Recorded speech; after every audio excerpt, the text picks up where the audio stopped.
People were slowly spiraling out of control. See what I did there? As we review our second, I should say, big movie that we've seen in theaters this year after Nobody.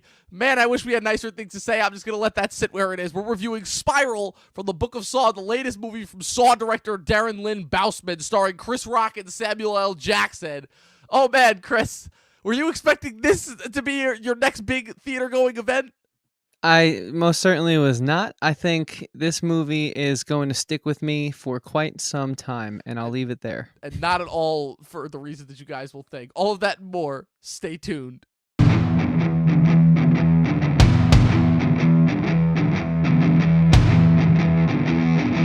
right, what's up, people? We're back. It's another episode of the Talkin TV podcast. Chris, of course, my loyal co-host is here. Professor Pat is here. Guys, I think that this just started being like a moment because we haven't had a movie like this in almost 2 years now. I feel like the last time we had like an event like this was 2019's Black Christmas, which you guys famously had to drag me to in order to get me to actually watch that movie. I mean, before we get into anything related to like what this movie is supposedly related to, like, first off, how are you guys doing? Second of all, like, how are you feeling psychologically and emotionally after seeing this movie? Yeah, I mean, I think I'm shocked that Black Christmas was a better film than this one. I'm just going to come right out and say that.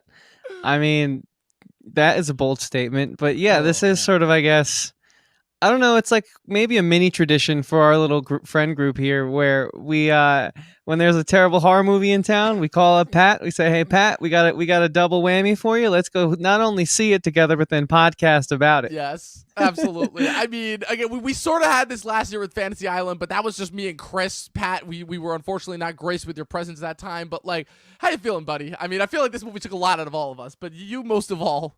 I'm just going to say Black Christmas definitely seems like a classic work of literature. Oh my God. Like top 10 book list material compared to this film. Like, and it's funny because apparently Saw is based on a book. Yeah, I don't want to put like the craft behind this film down. I'll say right up front that I think no, it was a good looking film. It was decently edited. I thought a lot of the montage sequences, mostly of those deaths that we come to expect from a Saw movie. This is the first one I've ever seen, so I guess the ones you expect from these movies, I thought they were pretty well put together. So the craft of the movie is one thing, and I'm definitely not going to be talking about that for most of this episode. I will say it's good, but the story is that's where my bad point's going to be. I feel like certain moments of this movie were like just like certain of the police officers were just gonna like erupt and transform into like other like police officer caricature stereotypes that I've seen from previous installments. Like when Chris Rock was yelling at the captain, I was expecting her to transform into like the captain from Beverly Hills Cop that's always yelling at Eddie Murphy that like Ahmed was doing the impression of in Beverly Hills Cop. That's what I was expecting after watching certain of the scenes in this movie, and I'll just let that kind of sit where it is, people. So I guess without further ado, let's try and sort of sum up this movie as if our thoughts haven't already been made clear enough. I mean, it's really weird kind of that the next installment from the Saw franchise, a franchise that is one of many, many horror franchises that has already had way too many sequels, would come from the brain of Chris Rock, of all people. But hey, I guess he really wanted to do a Saw movie.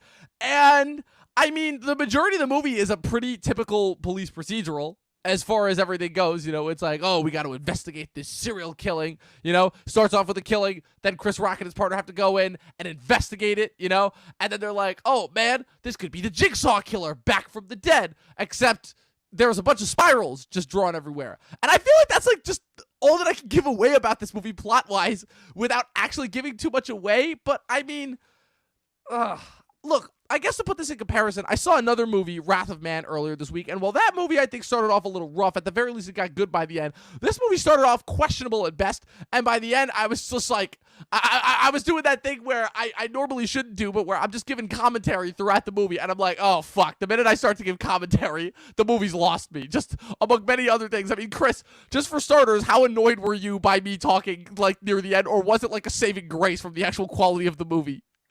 For once, I wasn't annoyed. So we'll leave it at that. But let me just say this: I think it's time to jump into our spoiler-free review, boys. Yes. and really start chipping away at this gift. I don't know what Sorry to if call I it. didn't do good enough with the transition there, but this is spoiler free.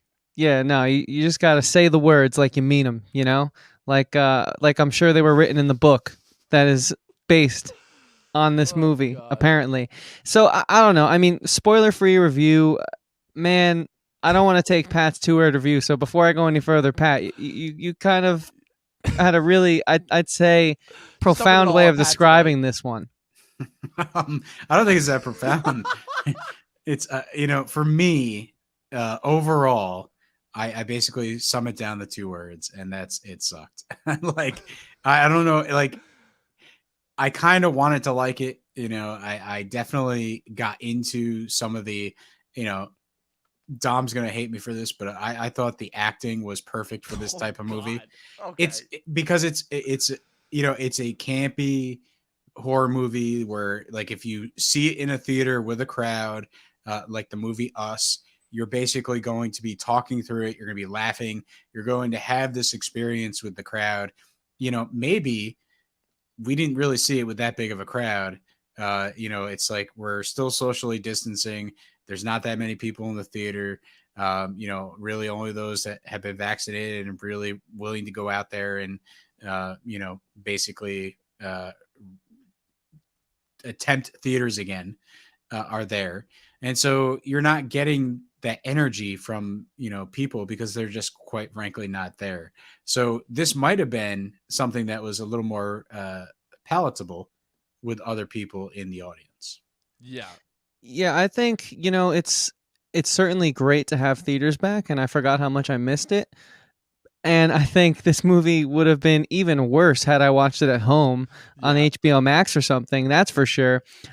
I just, I'm just trying to figure out like what they were trying to say with this one, because I mean, while Saw, I've only seen the first one, the original one. I enjoy it a lot. I've seen it twice now, and it's a really good watch both times. I mean, it is kind of like a game-changing horror film. And obviously a lot of horror franchises, they're easy to make, and it's like the whole shock value of it, so you can keep them coming, and they deteriorate over time. But the one thing I've heard about Saw is like there's somewhat of a bar of quality above some of the rest of the franchises that kind of go on and on and on and on forever, like maybe your Screams of the world. And so it's just strange because I was really excited about the trailers. Like, they sold this movie really well, I thought. It looked compelling. They showed like the 4 good scenes where Chris Rock actually was an actor, and they got you to want to go and see this movie if you saw the trailers, if you watched the advertisement. But clearly that's just another portrayal of how strong marketing can be, because I feel completely let down. I think the trailer editors saw Rock's performance in this movie and were like, "Oh man, how much footage do we actually have here? Oh, we got this much. All right, use it. If we're gonna get people butts in seats, we're gonna make this look like, yes, Chris Rock is literally about to go head to head with the Jigsaw." Look, the one thing I can say about the rest of the Saw franchise is that as kind of weird and kind of as grotesque as the movies get as time goes on, at the very least, it never stops being this interesting commentary on the pharmaceutical industry, which again, like, I have to give it commending for that, because at the very least it is still trying to say something. And this movie certainly takes the messaging from the previous Saw movies, but it completely misses the tact, if you can even call it that. I guess in order to kind of qualify this movie for like some of its positives, I think that it does a good job as far as capturing kind of like the police procedural / mystery element that kind of made the first one as engaging as it is, right? That's kind of the majesty of the first one, is addition to its low budget. It's not a horror movie primarily. It's kind of this mystery thriller, kind of following in the league of like some of the other like late 90s movies. And I think it captured that really well. This movie, it feels like it's trying to do that, but like with a more schlocky, obvious way, And like the problem is, I can't necessarily say that it is beneficial towards the material, because the kills and just kind of the overall quality and genre of the movie, it's quick cutting and like doing fast edits in the middle of these kills, and it's kind of like trying to be like, oh, it's this like kind of fun, goofy like mystery thriller on 1 minute, but then the next minute it's like, oh no, like feel bad for these cops. It's like kind of another one of those movies that kind of doesn't know where to pick its lane tonally, if that makes any sense. And I also think that, again, just before we even break down some of the problems even further, just how kind of unintentionally hilarious that makes it, and not in the best way at all. Well, Dom, let me jump off on your comment there. Like, for the most part, I feel like I didn't see any of the other Saw movies, so you'll have to let me know if the other Saw. I've only seen the first two, so Yeah, I'm so you'll speaking have just to, from knowledge of what I've heard from other people. yeah, just let me know if those movies are slightly different from what I'm about to describe, Okay, I because got you. for the most part in a horror movie, you would have a character wander into said warehouse or whatever, and then the killer would kind of scare them and capture them and do the torment to them. But the way they do it in this particular film is sort of like Ocean's 11 style, like our Sherlock Holmes, where like Chris Kinda, Rock yeah. basically gets a little gift, and it's a body part, and then Or a he puppet, basically, depending on the yeah, box. well, whatever the case is, but he sort of imagines what happened, and then we get to see sort of the torture and the whole, do you want to play a game? And it's it's one of those things where you're getting a flashback of this thing off camera that already happened, and it sort of is diffused. Like there's no, you just know you're going to see some gory stuff because that's what these movies are about. And it takes away sort of the scary, like, are they going to get out of this? Well, the answer is no, because we already saw the gift wrapped body parts. So, it's stylistically, it is using that sort of police procedural, and it's doing this Ocean's 11, like, flashback, flash forward, all that type of weird stuff, Yeah, lot and of it weird sort of editing in this movie. deflates the scariness of this film. Yeah, Yeah. and I wanna go off there at the risk of sounding like a psychopath. Hear me out first, guys. Oh boy. I think because of the way that they shot this, and because of the way that the majority of like, I don't know what to call them, spirals, kills were sort of diffused prior to they diffused them before we saw them. I thought that there was no tension there to begin with, but they could have at least given the fans what they want, what we got in at least the first movie. I can speak to that, which was seeing it play out. I mean, we had I think there was 4 or 5 major kills that we just kind of cut before we saw the conclusion, and then it was resolved off screen. Yeah. Was it because it was too grotesque? Was it because there's like, but reasons, I guess, maybe, but I mean, it didn't, because Saw was the first one was so disturbing the first time I watched it, just because of the realism of thinking there could be someone this malicious out there who would do this to other people. And we had some of that in this movie. Like there's a great sequence at the end involving glass, and that's all I'll say because we're in the spoiler-free section, and we got close to the level of the first one. But then there's one where there's a body of water and electricity, and instead of seeing that play out, we cut to the conclusion, and it's already a very short movie. So I just, that to me, it's like, if you're already going to have a diffused situation like that one, why are you not at least going to give the horror fans what they want? I'm left wanting a lot from this, but especially in that sort of gory shock value department, there's a lot that I think they fell short on. It's like they had like a person on set for like the days where they were shooting the trap scenes, and they were like, okay, we can only get like this much footage up to it. We can almost like get it up to like this amount before it becomes too gratuitous, But then, and also I just wanted to point out too that like the director definitely knew what he was doing when he put Samuel L. Jackson in a movie, and then he makes Glass the subject of like one of the last couple of kills, like right before we get to right before, like in the same movie, Sam Jackson. Like, come on, I'm not crazy there. Like they definitely knew what they were doing as far as that goes. Yeah, they were calling back to one of Samuel L. Jackson's greatest performances. Well, I was going to ask you guys this later, but what's a better movie, this or Glass? Glass, no question.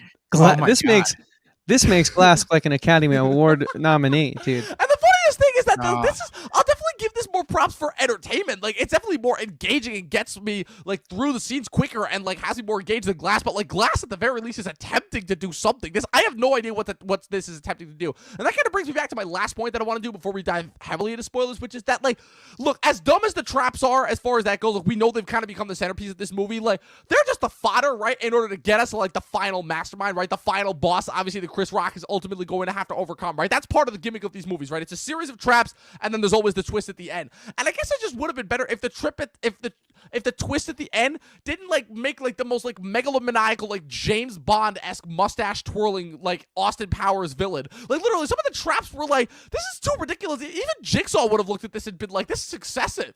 You know, like fucking like glass. Like again, I can't spoil anything because again, that's the one thing I will give credit to like new filmmakers, that they at the very least know how to make like violence and death like and like still be creative with the way that they do it. Like, I don't know what that says about people in Hollywood, but like I can only just go based off of what I see. Yeah, I know exactly what you mean. I mean, you have to make up for how flat the villain of this film is. I mean, he really was acting school 101. Like, dude, that guy needs to take some classes. The third member of the Army Hammer trio from Social Network. He was just god awful, man, and it was atrocious. But anyways, guys, I think it's safe to say that was our spoiler-free section.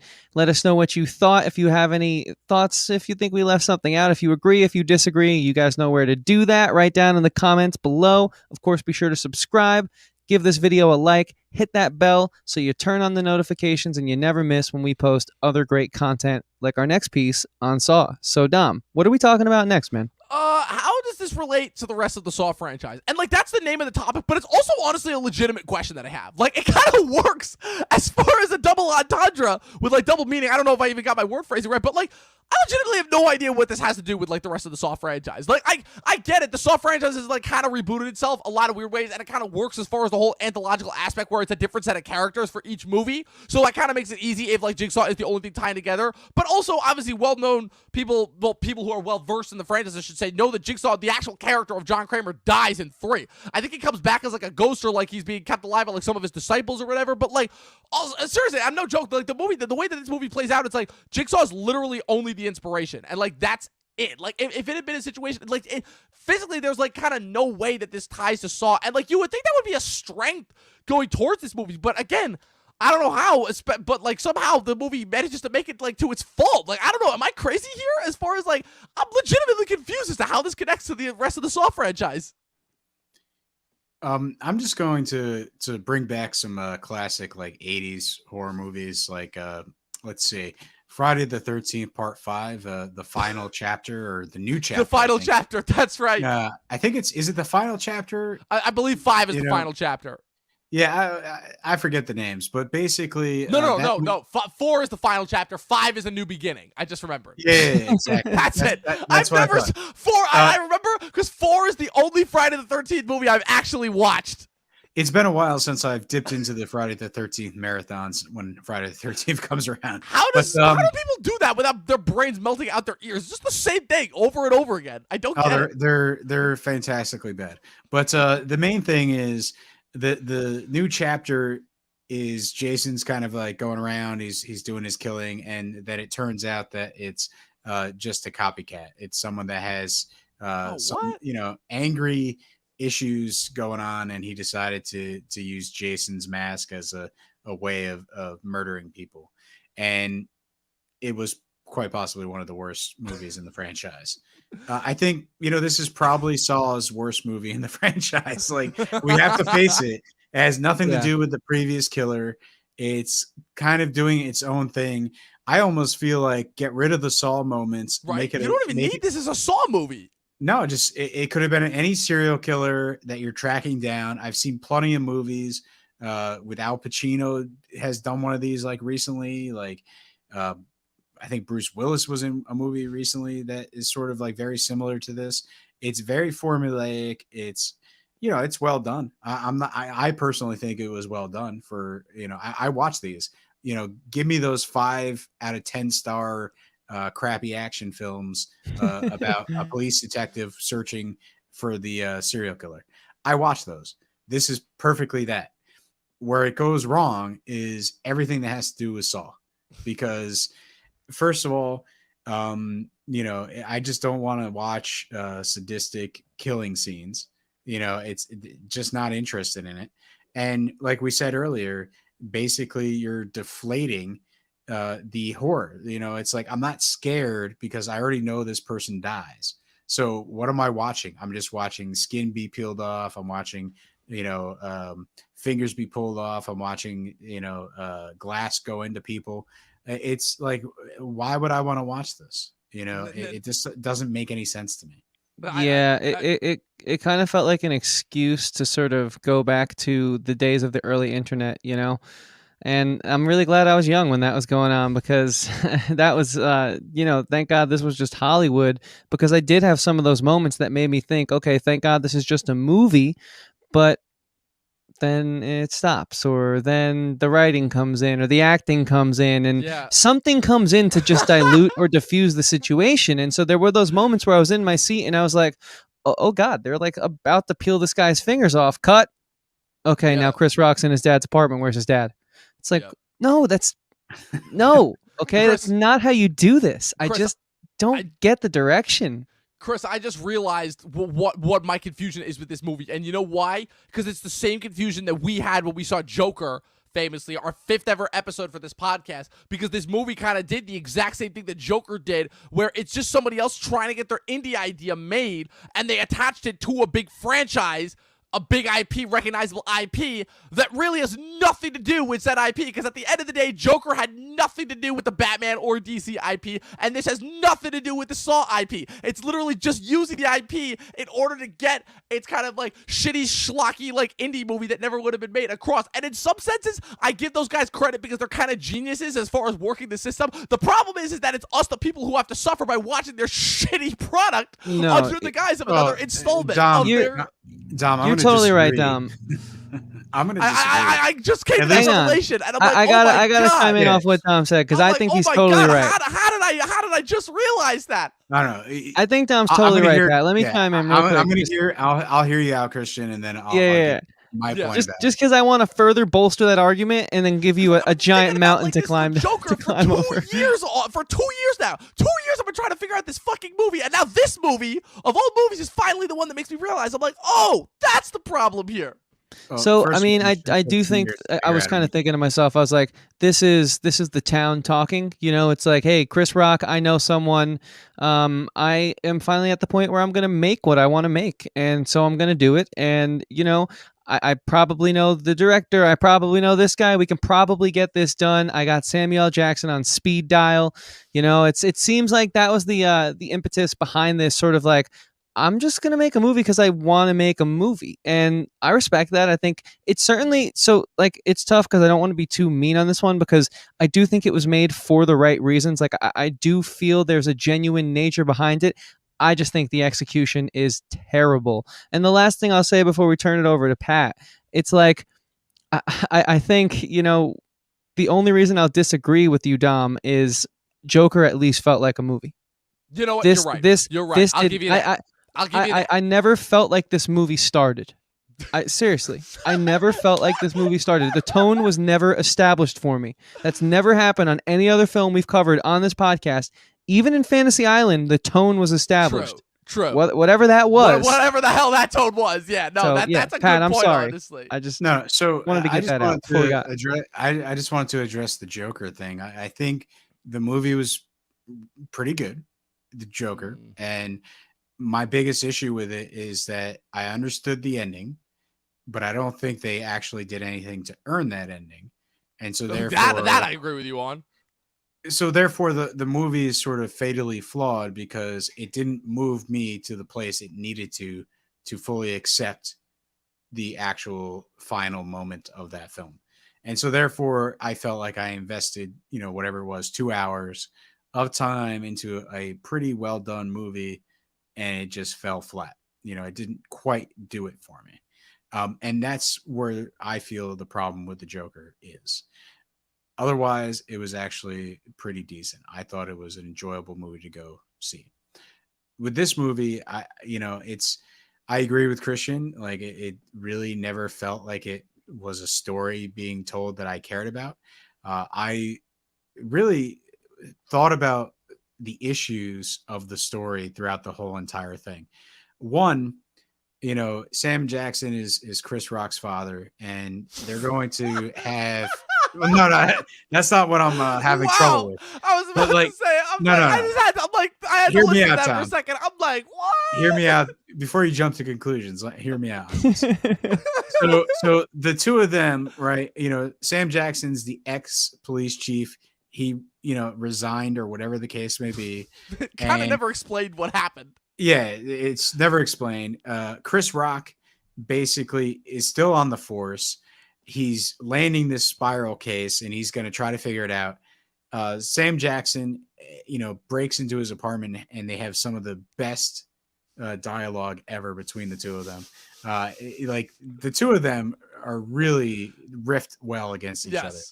I watched a whole movie just with those two. The main thing is Sam Jackson eventually invites him over to dinner at his apartment to go over the case. And the movie kind of continues and goes on. And at one point, Chris Rock just shows up at his father's apartment and there's this delivery guy. And he's like, well, what's happening? It's like, oh, here's your food. And, oh, is my dad home? He goes into the apartment with the food. He drops it off. And, I guess Sam Jackson's nowhere around.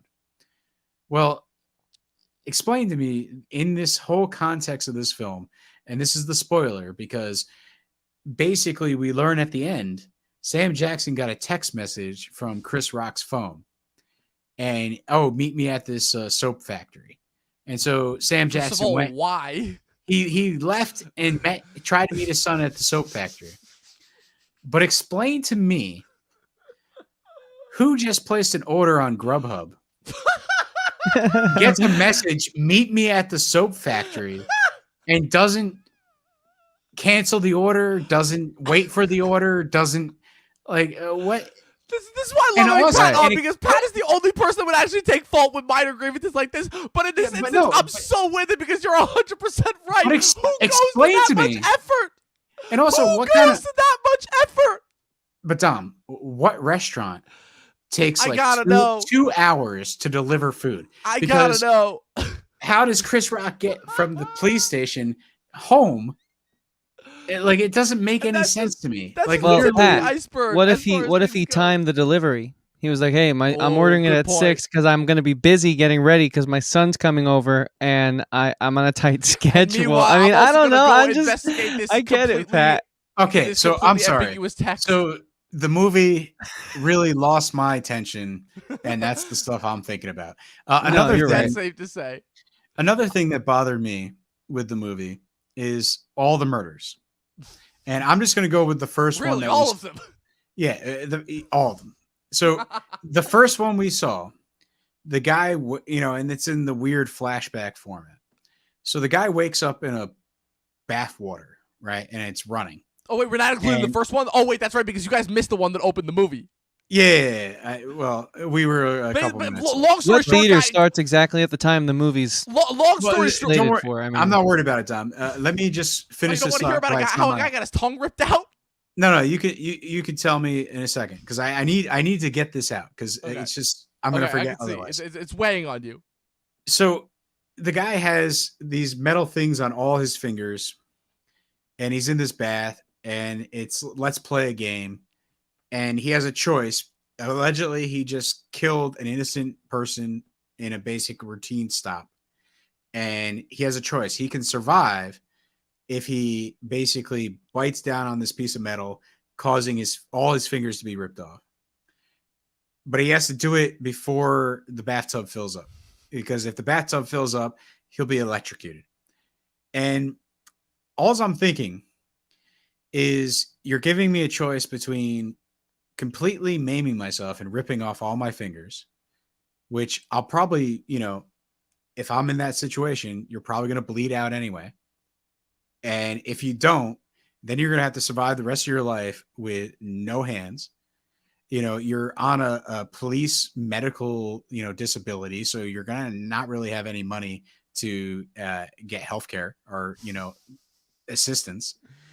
I know it's like fight or, flight or whatever, but in that situation, I might just lay back in the water and let the electricity take me. Well, it's also Damn. the fact that it's And I feel like most of these murders, it's like just like, why would I want to live completely maimed in such a way? Yeah, like, it's you might as more well plot kill me. manipulation. It's more plot manipulation is what it is, where it's like you have these people, right? And it's not in the sense of you got to do this and maim yourself or die, but like kind of we already have this understanding of the audience because we've seen like how many of these movies were existed before this movie? 8 movies, right? This is like the 9th movie in this franchise overall. And it's like we have this expectation that we know that in some instance, like every one of these guys who goes into these traps is going to die. So like that kind of robs us of like the anticipation, and like it kind of robs this movie of any tension. You know, it's the constant dependence on the traps and the fact that the mystery itself is not even that compelling, because at least as far as I'm going, I figured it out like the minute that like one of the guys disappeared, or like the minute that we saw like Chris Rock's like old partner shoot the one guy, and I put 2 and 2 together, I'm like, oh yeah, it's the, you know, I guess spoiler or whatever, but like I don't care. This movie sucks. It's his partner. You know, I'm like, oh, it's him. Cool. Okay. And I figured that out like 15, 20 minutes into this hour-and-a-half long movie. Meanwhile, I still have another hour to sit through of this bullshit, and it's just the traps. And I'm like, what? Dom, I figured it out too. Christian, can we honestly, did you think it was let's be honest, like they kind of threw it. Like around what time period did we figure out who the real mastermind here was? So for me, it was like hour 20. Pat, you'd say around the same time, like 15, 20 minute mark? There was one scene, and it was really, this is a weird thing. I think something got cut, you know, because it went from a few things got cut. Chris Rock is talking with his partner, and he like drops him off for the day, and then it cuts to like the next day, and his partner's now dead. And at least, or so we think. And there's a piece of skin that has the tattoo that the partner had, and you know, I think that was the absolute moment, which it was like, oh, okay, so this is someone else's skin with the same tattoo.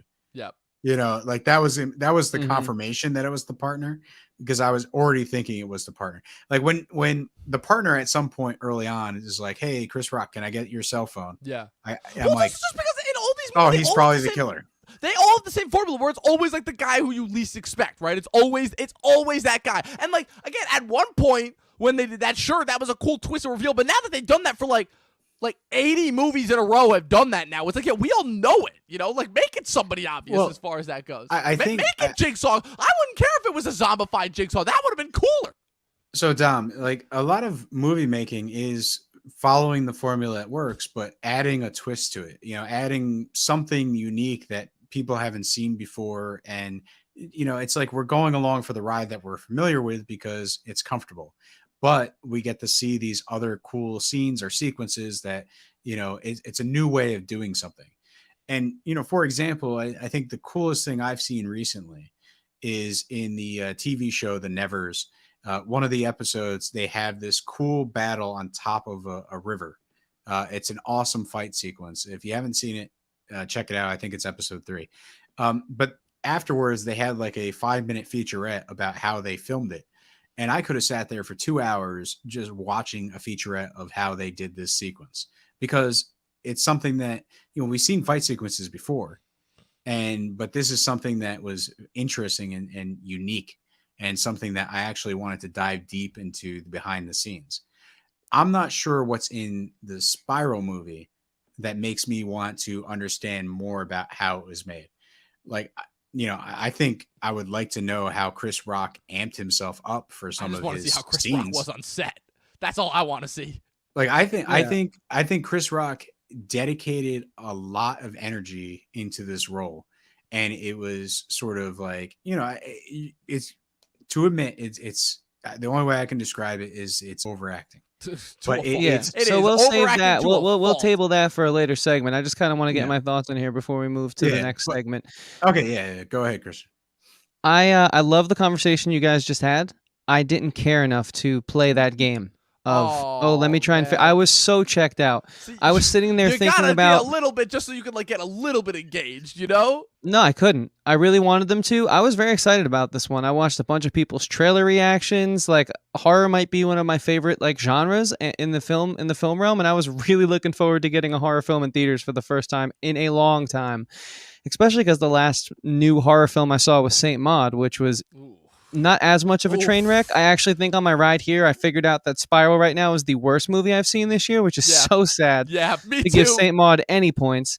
But I just didn't want to play their game. I really didn't. I felt cheated. Like, even though we went to a theater that was pretty reasonable, which I'm really happy we found in our area, I just still feel cheated. Like, I would have much rather have just hung out with you guys and got a burger and just talked about like literally anything else. A better It's movie. I feel so burned by this one, man. It's like, so I didn't even want to play that game. I didn't care. The performances were so lackluster. The only moments that really gave me some hope were Samuel L. Jackson and Chris Rock's chemistry.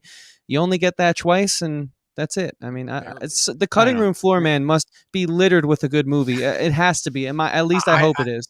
I feel Because- like I feel like I disagree with both of you. I feel like, you know, again, I it doesn't seem like you guys go on like Amazon or Netflix and watch the 4.0s or 5.0s out of 10 police detective movies. Not at all. God. I trust hate me. procedurals and I hate cop dramas. Why would you Trust torture me. yourself like that? I love these movies, and the acting in this movie is actually a step above some of the things I've seen.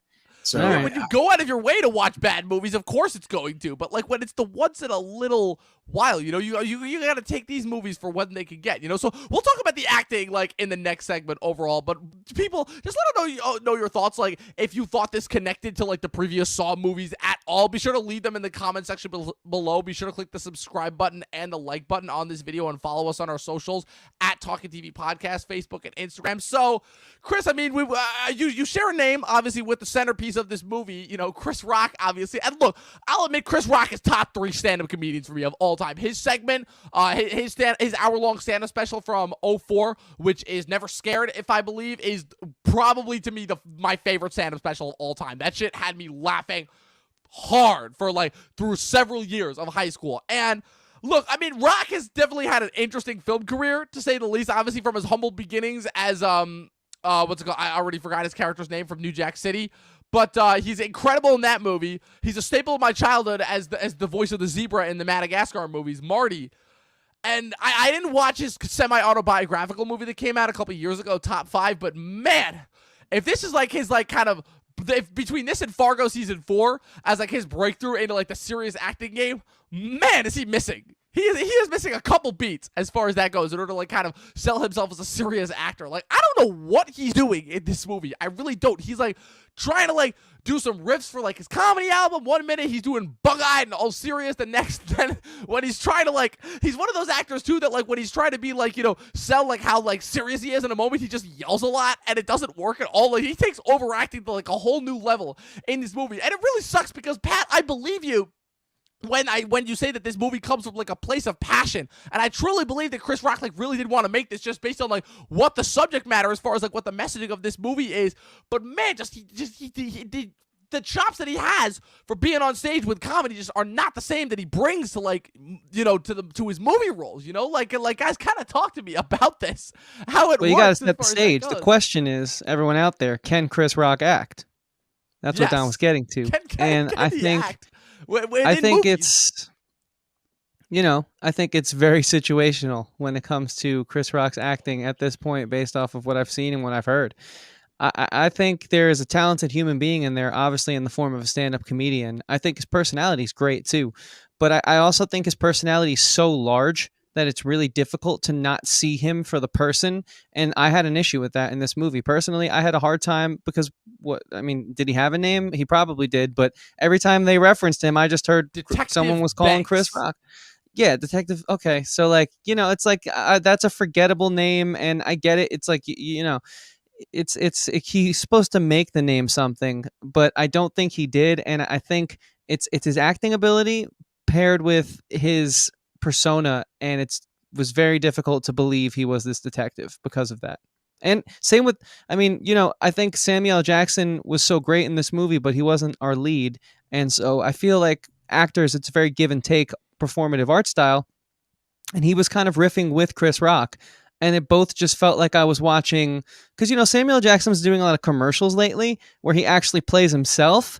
And I felt like it was just another sort of like, Travolta on the phone as Santa Claus to Samuel Jackson. He's in the kitchen because they're socially distancing on a commercial, and Sam's just playing himself. And it really didn't feel like they were playing characters. It just felt like you put Chris Rock and Samuel Jackson in the Saw universe, and they're damnedest to get out because it's a terrible place to be. I mean, that's literally how I interpreted it. They were trying to play their own version of Get Out from within the movie. They were trying to escape the movie they were in.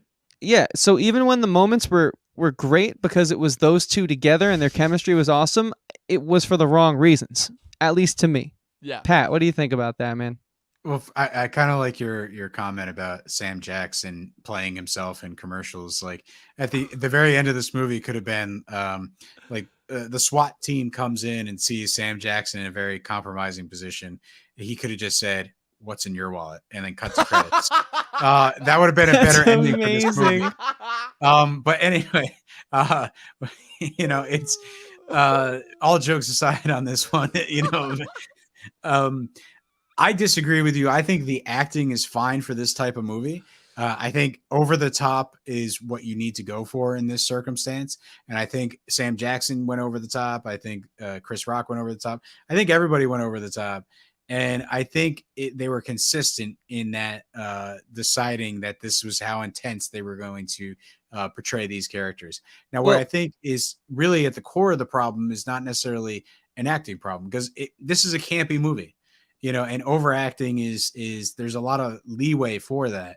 I think the issue is the story is so incoherent that it goes like to flashbacks, and then it goes to this character, and then it goes to that character, and then all of a sudden, instead of a flashback, it's like there's a murder happening in the moment.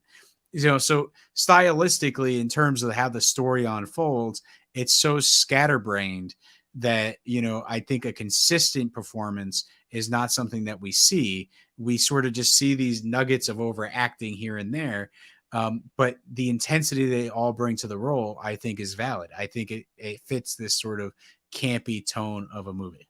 I love the scene. That's where I highly disagree, because I think this movie was campy only because it failed at literally every serious aspect it was trying to achieve. And I understand it's from the book of Saw. We're not directly calling this a Saw movie. A Saw movie. It's Spiral.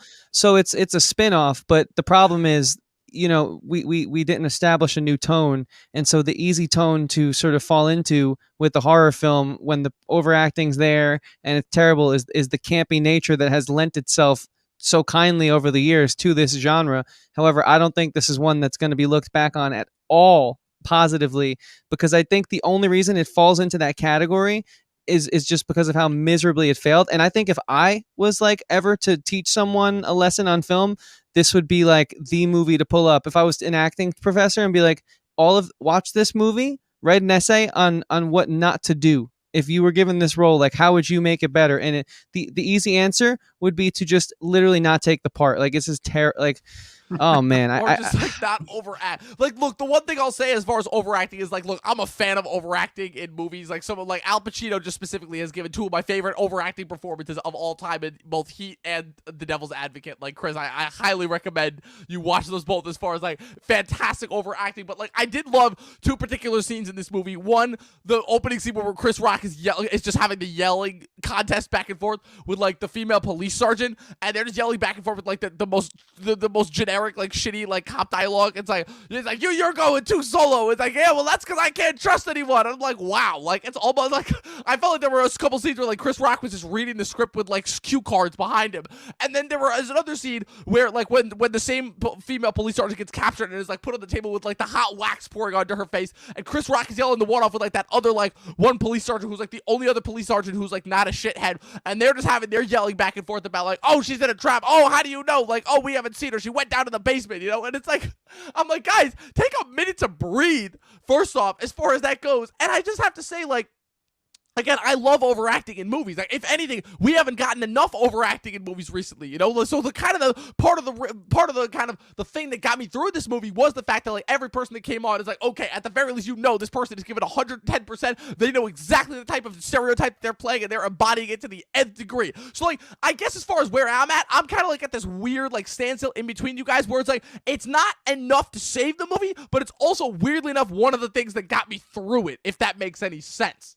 Yeah, I guess if you have something that got you through it, that makes sense. Okay, not giving credit at all, but I'm just gonna say I'm totally shocked that you were able to care that much about the performances and not about the story problems, because okay, hey, listen. No, that's the thing. I focus on the areas where I actually cared about, because the story problems, I recognize. I'm like, okay, this is exactly where this is going. And then I'm like, oh, this is the type of movie this is. And my brain checked out immediately. Like, the way that my brain works is, if I'm watching a shitty movie, I'm automatically going to gravitate towards the things that appeal to me, because those are the things that I'm going to remember, because those are the things that I'm going to be, like, you know, entertained. Like, when I'm having conversation with my friends afterwards, I'm like, okay, I'm obviously going to want to tell them the most entertaining part. So at the very least, if they do get stuck watching this movie, they'll hopefully be able to like gravitate towards the parts that are like semi good and semi entertaining, as opposed to the parts that just don't work at all. Well, I'm still trying to think, you know, another story moment, and I'm going to bring it up with you guys, and hopefully you can help me digest this. So they're chasing around this serial killer that is going after the other cops in the forest and whatnot, and basically they get a call. Oh, an officer stabbed. And they go to a grocery store, and an officer, like a guy with a pig mask, ran up and just stabbed me and ran away. The entire city is now focused on this one stabbing. Every single cop is on this one stabbing. And that's when the Captain Angie basically gets kidnapped and set up with this whole wax thing. And it's you know, it's one of those things where Chris Rock just he puts it together. Oh my God. It's like they're going after Angie, and he just starts screaming, Angie, Angie. And like every shot he's in, Angie, Angie. And I love the scene where he was like trying to run into the precinct, and he did that like weird little skip thing. I'm like, wow, he's so bad he can't even run properly. Yeah. But no one said that name so much since Mick Jagger.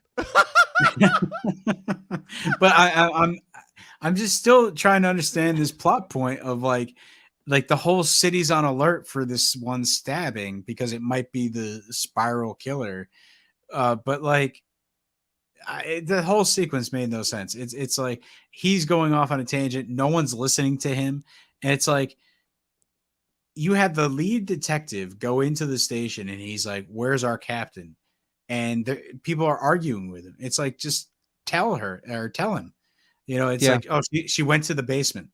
And then it's like, oh man, she got isolated. We got played. Like no one in this world puts two and two together. And that's part of the reason why these types of movies work, is you need the characters to be dumber than the audience. It's kind of part of like the appeal of horror movies, but also like why it's kind of part of the problem that I've always had with horror movies per se, where it's like, okay, well, to me, the minute that the audience is smarter than the movie, that's when the movie loses you, right? And the fact that you've had an entire genre that rests almost entirely on the fact that the audience is almost always one step ahead, that creates a whole litany of problems in and of itself with the genre. Then you get this movie where it's like, oh, we're going to try and double that to the effect where now we're almost going to do like this parody-esque approach where we're going to have this faux, like really, really bad faux message about like kind of like, you know, like police brutality and like kind of, oh, the, you know, the right ways in order to like approach that as far as like the motivations of the mastermind. And then this guy is so confident that the cop, as to like the moves that the cops are gonna make, that he literally just reveals himself to Chris Rock at the end. Like there isn't even like a grand reveal, like kind of like him trying to like be Chris Rock's friend, which is usually the go-to approach, like in the last scenario before he reveals himself as the mastermind. No, he's just sitting there at a table, like, oh hey, I'm the bad guy, and you know, and then leads him to like where he has Sam Jackson like strung up. I'm like, what is so this? Weak, you know? The only thing I'll disagree with you there, I don't think it was a faux message as much as I think it was so mishandled, so poorly executed that it just comes off in like it just doesn't do it a service, you know, because there is obviously a chance to really, you know, drive home a very politically poignant narrative here, and there's an elegant way to do it, but I just think it really fell short. It just like I don't know where the ball was dropped in this movie. I feel like everyone kind of shoulders the blame equally. It's just it's so sad because I was really looking forward to this one, guys. And there's like so many moments in this film that I think honestly, like, what am I watching here? Like when they're sitting around, even the pre-recorded videos of Spiral sort of talking to them and dropping them those like USB chips. It felt like he was even overacting there. Like he jumped the gun every time. He was like getting the words out so fast. Do you want to play a game? And there's the one moment. It's almost like he had the right tapes before on fast forward when he was playing them. Yeah, it's like annoying. It's like the one moment before the third act where like he conveniently pauses so they can figure out what's happening around them. It was like watching The Flash when they're like about to fight a villain and like Barry walks into the room and he goes, "Cisco, did you work up the machine?" And then, the girl who turns all icy goes, "Well, we had an issue with that machine." And Cisco goes, "Because the, flex capacitor didn't work, right?" And then the dude who just quit the show comes in and he's like, "I'm not from this dimension, but even I knew that wasn't going to happen." And it's like so lame. I hate those moments. And it was so lame, dude. Like, so I don't think anything had a chance to thrive in this movie. I think the overacting was a huge part of why that was killed, but actors are only responsible for so much. Like, they have to work with what they're given. Aside from one great line, which if Pat wants to dive in and talk about how much of an impact that made on him, he can. Aside from a few great one-liners from Chris Rock. Before Pat jumps in, I just wanted to point out one thing too, also about the villain. Just as far as like, first of all, the fact that this is movie's only an hour and a half long, and about like 20 minutes of it are flashbacks, and like should just tell you something as far as how much material they actually had for this movie. But also, I love the scene. If I can just point out one scene that kind of gave me like a chuckle, and I'm not sure whether it was in a good or bad way, but the scene where when they're doing the playback of like showing all the different ways that like Max Minghella like manipulated everyone, the scene where like Chris Rock is having the phone conversation with him and he, like you hear the baby in the background noise, but then it's like they show it like he was playing it from his laptop. I'm like, okay, I don't know what kind of like sound projection was like going on from here, but like I definitely heard that baby noise coming off from the side. There's no way that like the laptop microphone can't project in like all different sorts of directions. Like, I actually can explain that though. Really? Okay. I mean, you're the sound guy, so you can just. So okay, I gotta hear your explanation for this then. So I'm pretty sure that there was a Bose speaker in Samuel L. Jackson's apartment, and so I think they probably decked everyone out in this movie with home surround sound Bose speakers. So he's playing it off of his laptop, but it's Bluetooth connecting. It's one of the only threads you can connect in this movie. You know that big board where Chris Rock's trying to staple things and nothing was solved? It's like the only thread you can connect. That's perfect. That's perfect. Well, problem solved. All right, at least we can answer a few of the things about this movie. The speakers in the laptop could have been the spatial kind that basically make it sound like that was probably part of the fun thing too. Bose has been doing a lot of that lately with like podcasts and stuff. The character is a very good audio mixer. Let's just say that. But he finds the time to audio mix and also kill. He's a good video editor. I mean, some of his little video clips he dropped on the cops were the most. When he makes it out of this, he's got like job prospects as far as keeping it covered up. I just, how does he support?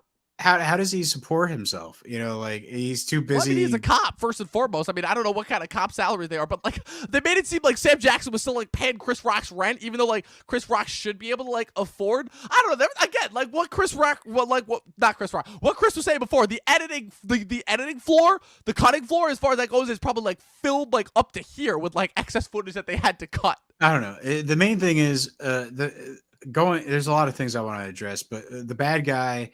Again, it comes down to the final moment where Chris Rock has one bullet in a gun. And it's like, that killed me when I saw that killed me. You can kill me, the bad guy, or you could shoot that target up there and save Sam Jackson. Save your dad. But like, I'm sorry. Logically, let's say I'm in that situation, and the bad guy's in front of me. My father's up on this sort of elaborate system. And there's about 8 pails below him, and all his blood has been drained out of the system. There's probably like 10 minutes left for him to live. Yes, I do care about my family members, but this evil guy versus I'm not going to be able to get this man that's hanging to the hospital and save his life. No, but wait, you're missing the best part. The best part, which is that take out the bad guy. As he's explaining explaining this to him. And as Sam Jackson is saying one of the only two lines that I really wanted to hear him say, which I just wanted to say, as far as my Sam Jackson, like, badass line quota, I got them. I got the one line where I know they cut off the motherfucker, where the "you want to play games, motherfucker." I got that. And then I got the "shoot this motherfucker," which, again, he was kind of like bleeding out, so it was kind of like muffled as far as that goes, but he got that line out at the very least. So I'm like, all right, I got my Sam Jackson line quota. But then the funniest part is as he's explaining what Chris Rock has to do in order to save his dad, he's literally setting up the next trap that's already going to happen when, like, the police inevitably cut through the door and he gets strung up again, in a way prolonging his life just so that he can get shot, like by these police officers coming in at the. I'm like, just the ludicrousness of just the overall setup of this. I'm like, what?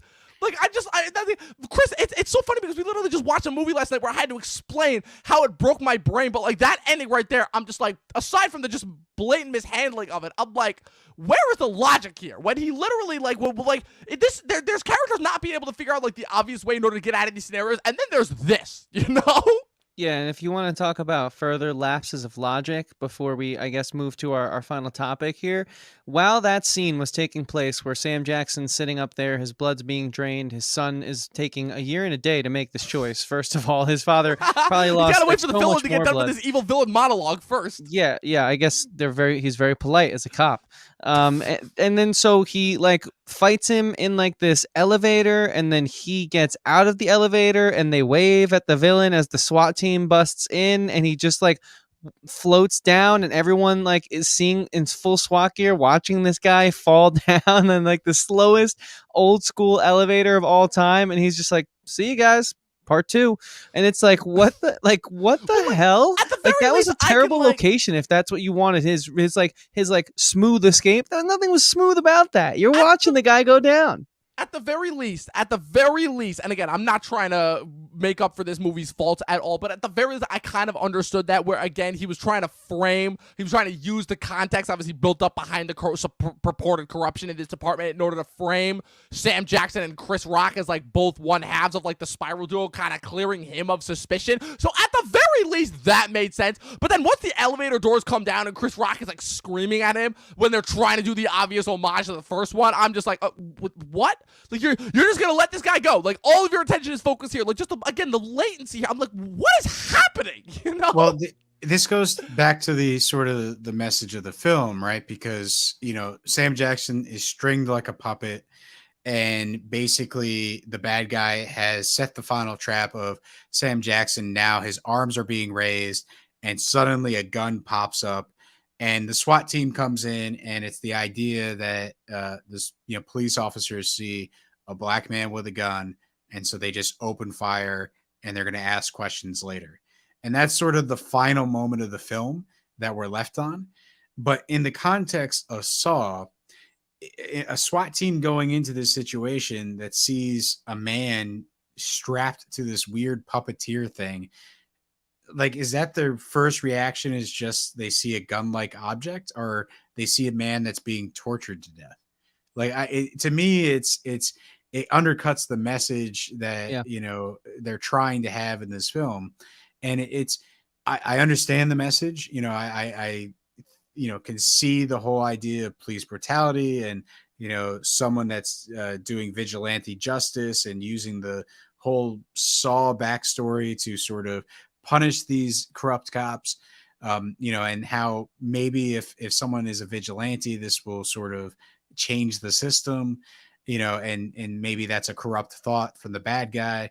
Like, there is this message in subtext in this film, but I don't think it really is clear what they're trying to communicate. Whereas Black Christmas, unfortunately, I have to say, it's very Bring clear. it full circle.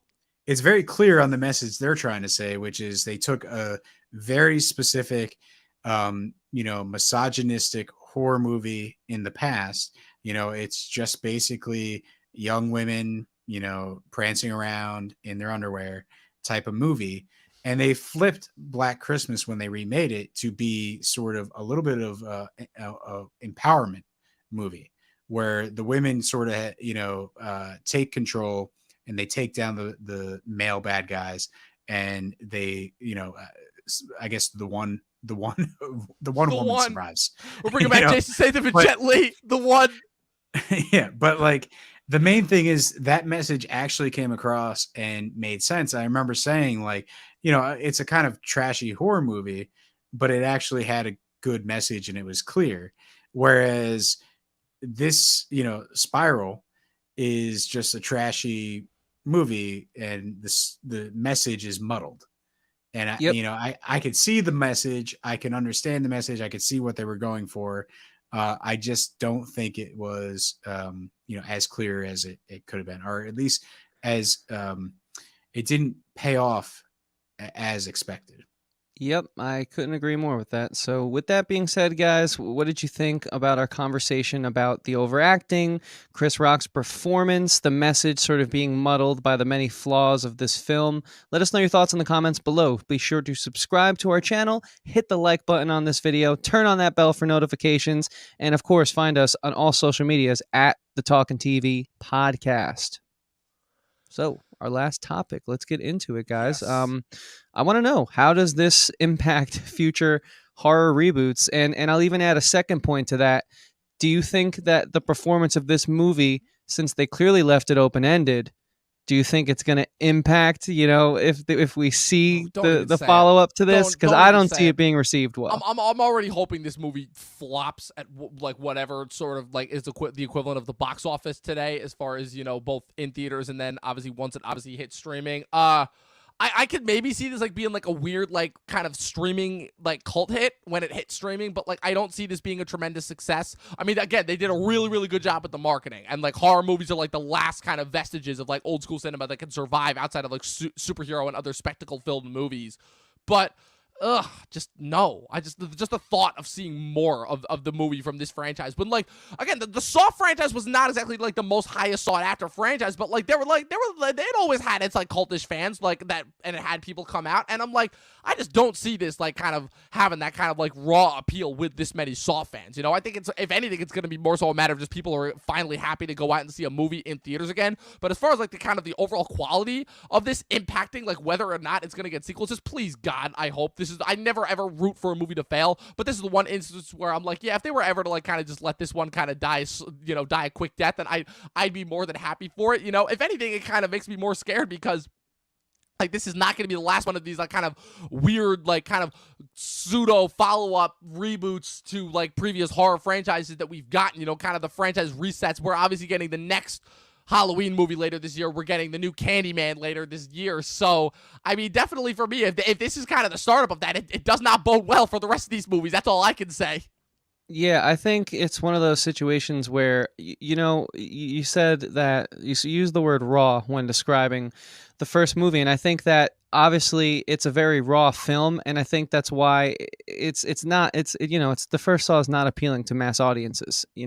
It's one of those films that we only have because of the desensitization of our society based on just over the years how we've slowly and surely keep upping the ante of how grotesque and disturbing we make these horror films. And so I think even with that being said, Saw for the time was very groundbreaking, and so because of that, I think it was always going to have sort of like a culty fan base, but it was still a well done movie, and it still captured something that an audience was looking for. Clearly, we've had 8 other Saw installments made.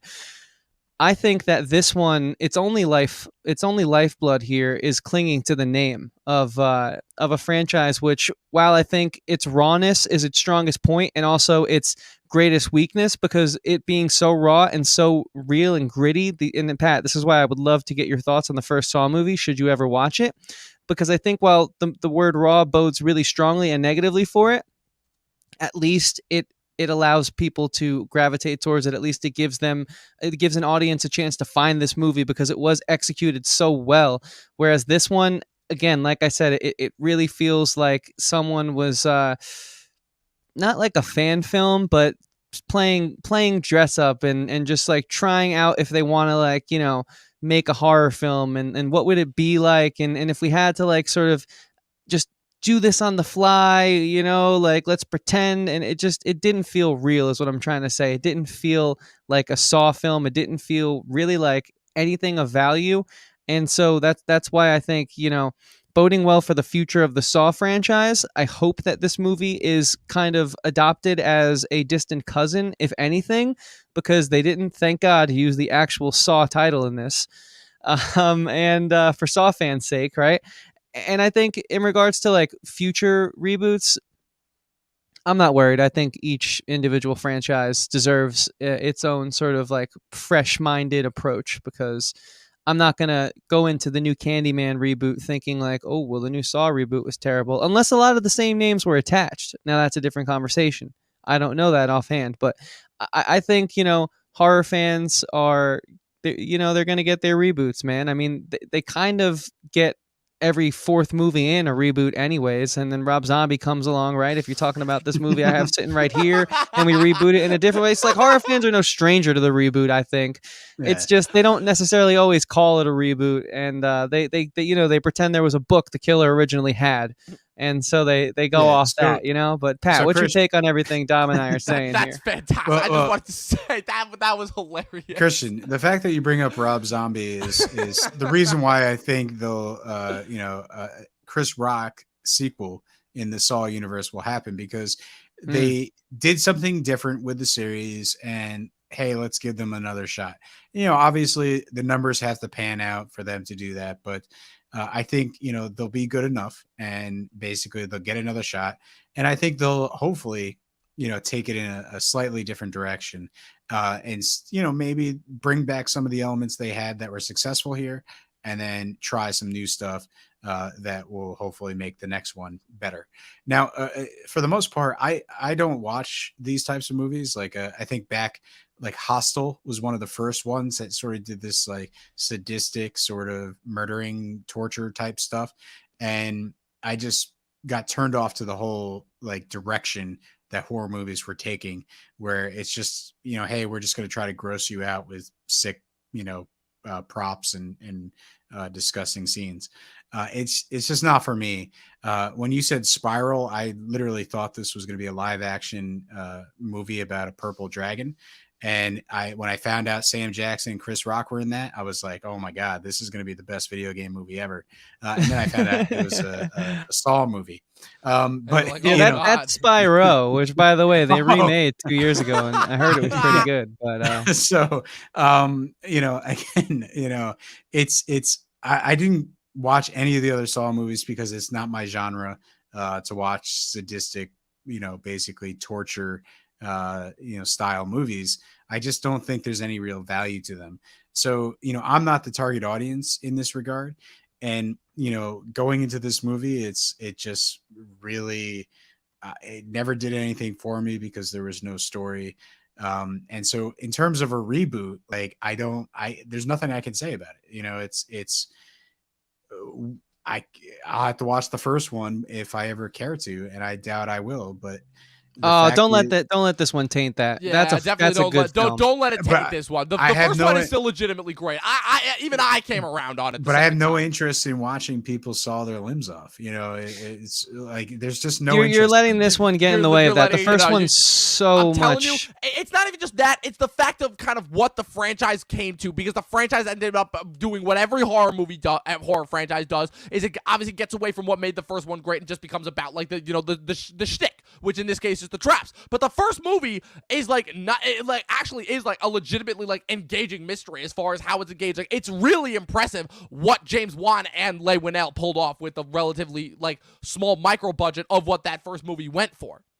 Yeah, and no, the first one is a masterclass of like what to do right in these, how to make something so disgustingly and offensively grotesque still have an artistic value, an artistic side to it. So I wouldn't let this one's lack of anything that gives it a leg to stand on be an indicator of it, because I do think you actually might enjoy it a little bit. Because it is interesting also to see them work within those budgetary restraints. But it seems like we're kind of done with the whole reboot topic. So, I mean, what do you guys think? Do you guys think that this, deserves a second shot?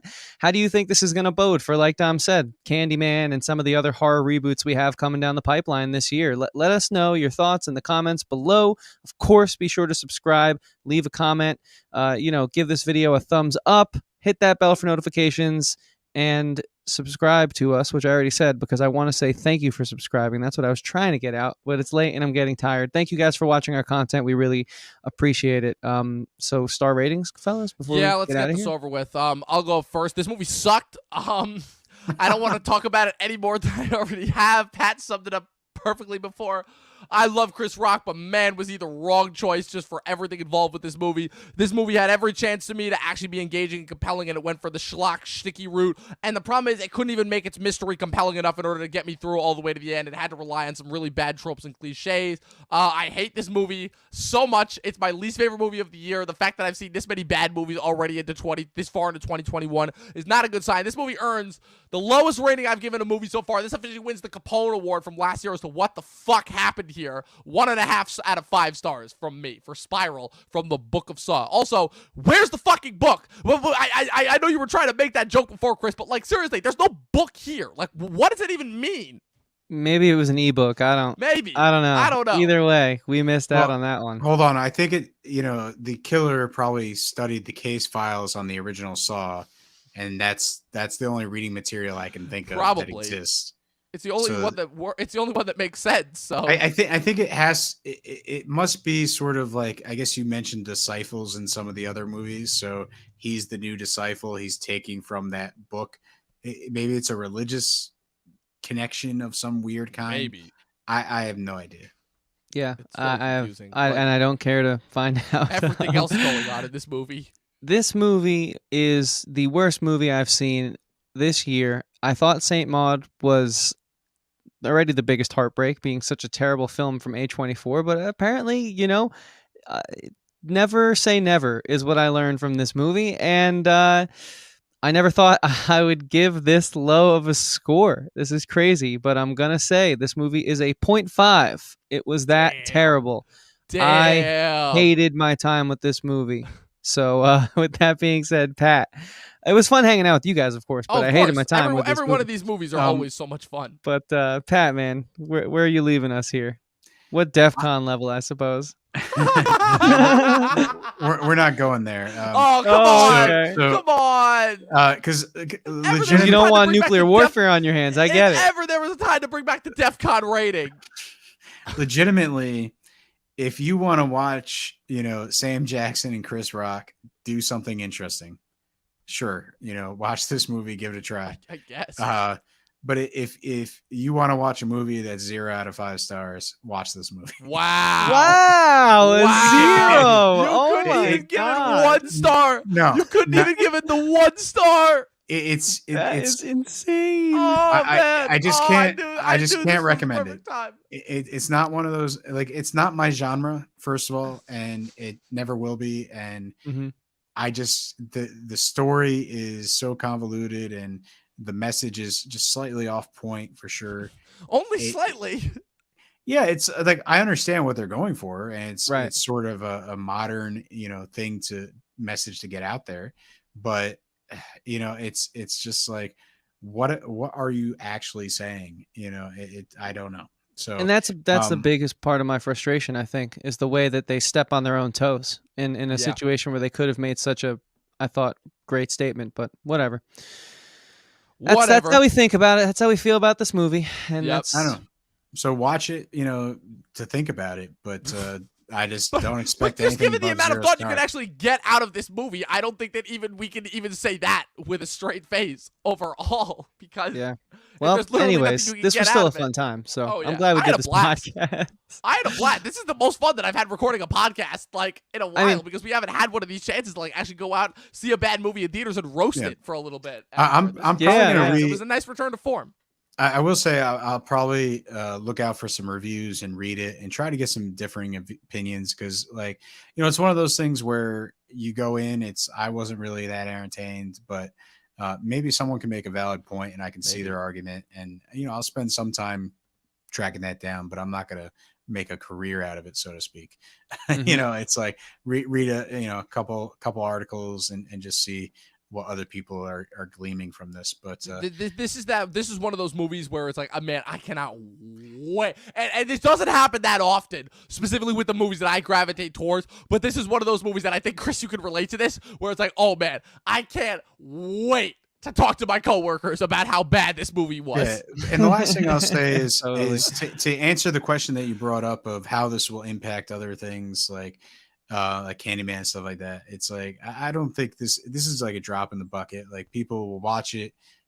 Some people will like it. Some people, this was a drop in the bucket, all right. like me, will forget about it, and then we'll move on to the next thing. So I'm curious. I hope people put stuff in the comments so that we can listen to what other people think, for sure. Yeah, this was dropping the bucket on the modern digital editing bay and completely ruining the majority of the hard drives and just being left with like what we got. I mean, honestly, that's the only thing I saw from this. But oh man, that's funny. That's funny. So people, that was it. Those were our thoughts on Spiral from the Book of Saw. As you can clearly see, skip this movie like it's the motherfucking plague. Just based on everything that we've said about it. Let us know your thoughts either way in the comments below what you thought of this episode. Be sure to also watch all the rest of the clips that we've put up on YouTube. Be sure to follow Professor Pat and everything that he's doing. Pat, where can the good people find you online?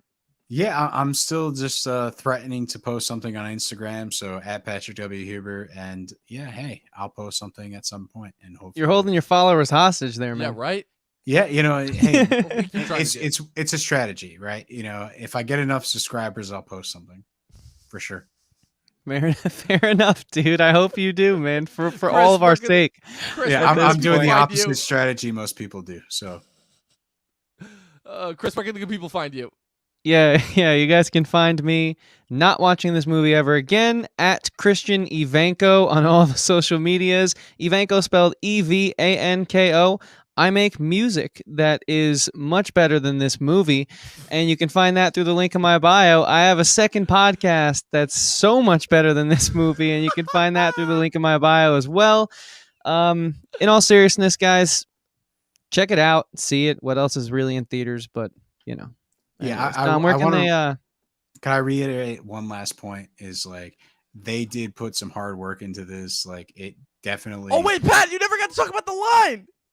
No, don't worry about it. Okay. But the film, the craft behind the film is probably spectacular. So listen, it's not the best movie. It didn't have the best impact, but people worked hard on it, and I'll say I appreciate that.